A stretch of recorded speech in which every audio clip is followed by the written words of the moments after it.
ওং নমঃ ভগবতে বাসুদেবায়। শ্রীমদ্ ভগবদ্গীতা অষ্টম অধ্যায় অক্ষর ব্রহ্মযোগ। হরে কৃষ্ণ।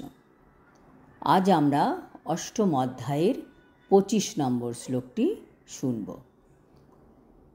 ধূমরাত্রিস্তথা কৃষ্ণা জন্মাসা দক্ষিণায়নম তত্র চান্দ্রমসং জ্যোতির যোগী প্রাপ্য নিবর্ততে। অনুবাদ: ধূম রাত্রি কৃষ্ণপক্ষ অথবা 6 মাস দক্ষিণায়নকালে দেহত্যাগ করলে যোগী চন্দ্রলোকে গমনপূর্বক সুখ ভোগ করার পর পুনরায় মর্ত্যলোকে প্রত্যাবর্তন করেন। তাৎপর্য: উত্তরায়ণে মৃত্যু হলে মুক্তিলাভের সুযোগ আছে, দক্ষিণায়নে মুক্তিলাভের সুযোগ নেই। দক্ষিণায়নে বড়জোর স্বর্গে যাওয়ার সুযোগ আছে।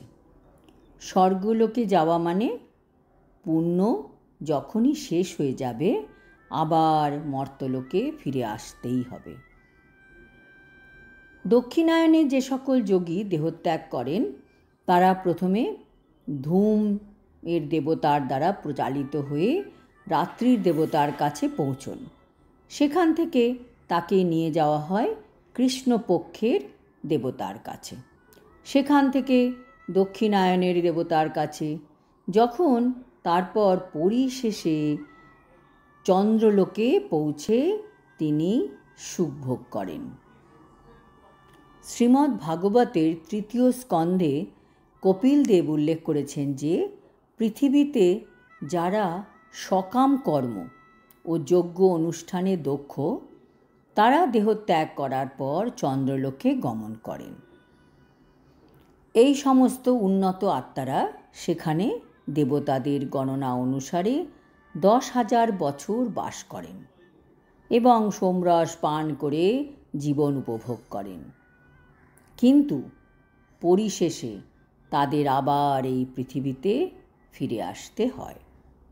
এর থেকে আমরা বুঝতে পারি যে চন্দ্রলোকে অনেক উন্নত স্তরের জীব আছেন, যদিও তারা স্থূল ইন্দ্রিয়গোচর নয়, মানে তাদের আমাদের এই স্থূল ইন্দ্রিয় দিয়ে আমরা তাদের দেখতে পাব না। আজ এই শ্লোকে এই পর্যন্ত। পরের শ্লোকে আমরা জানতে পারব শুক্লপক্ষে দেহত্যাগ করলে আত্মার কি হয় আর কৃষ্ণপক্ষে দেহত্যাগ করলে আত্মার কি হয়। হরি ওং তৎসৎ। হরে কৃষ্ণ।